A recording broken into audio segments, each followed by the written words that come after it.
আমি এখন থেকে তাইলে ল্যাংড়ার বউ? এখন থেকে আমার এই ল্যাংড়ার সেবা। হ্যালো বন্ধুরা, আজকে আপনাদের মাঝে নিয়ে আসলাম আরেকটি নতুন নাটকের ভিডিও। আজকের নাটকের নাম হচ্ছে দাসী। দাসী নাটকের প্রথমেই দেখা যায় বউ ফোন ঘেঁটে ঘেঁটে কি যেন দেখছে। তখন পিছন থেকে তার স্বামী বের হয়ে আসে। তখন স্বামীকে দেখে বউ বলে, দাঁড়াও, আমি এই তোমাকে গয়নাটা দেখাচ্ছি, এই গয়নাটা তুমি আমাকে 2 দিন পরেই কিনে দেবে।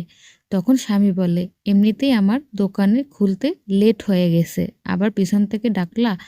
তখন সে তাকে বলতেছিল, আমার বান্ধবীর বার্থডে সামনের সপ্তাহে, তাই 2 দিন পরে তুমি আমাকে এই গোল্ডের নেকলেসটি কিনে দেবে। তখন তার স্বামী বলে, এমনিতেই তো তোমার গলার চেন, হাতের চুড়ি, কানের দুল আছে, তবে এখন কেন গোল্ডেন নেকলেস লাগবে?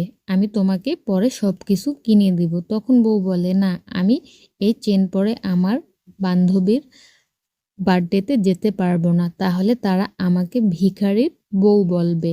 তাদের তো বড় টাকাওয়ালা বেটাদের সাথে বিয়ে হয়েছে, এটার দাম মাত্র 1,80,000 টাকা। তখন তার স্বামী বলে, তোমার কাছে 1,80,000 টাকা সামান্য টাকা? এখন ব্যবসার অবস্থা ভালো না। এই কথা বলায় বউ তাকে ফকিন্নি বলে ঘরের ভিতরে চলে যায়। এরপর দেখা যায় স্বামী রিকশায় করে বাজারের দিকে যাচ্ছে আর ভাবনা করতে থাকে। সেই মুহূর্তে দেখা যায় পিছন থেকে একটা গাড়ি এসে তার রিকশায় ধাক্কা দেয় এবং সে রিকশা থেকে নিচে পড়ে যায়। এরপর দেখা যায় তাকে বাসায় এবং তার পায়ে ব্যান্ডেজ করা। তার পাশে বসে আছে তার বাবা, তার পাশে দাঁড়িয়ে আছে তার বউ এবং শাশুড়ি। তখন তার বউ বলে, হায় হায় হায়, এ আমার কি হয়ে গেল? আমার স্বামী ল্যাংড়া হয়ে গেল। এখন তো সবাই আমাকে ল্যাংড়ার বউ বলবে।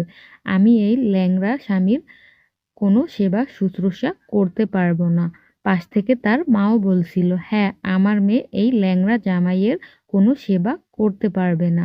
বন্ধুরা, এরপর কি হলো জানতে চাইলে নাটকটি এখনই দেখে আসুন এবং এরকম আরও নিত্য নাটকের আপডেট পেতে হলে আমার চ্যানেলটি সাবস্ক্রাইব করে অবশ্যই সাথে থাকুন। সবাইকে ধন্যবাদ। আসসালামু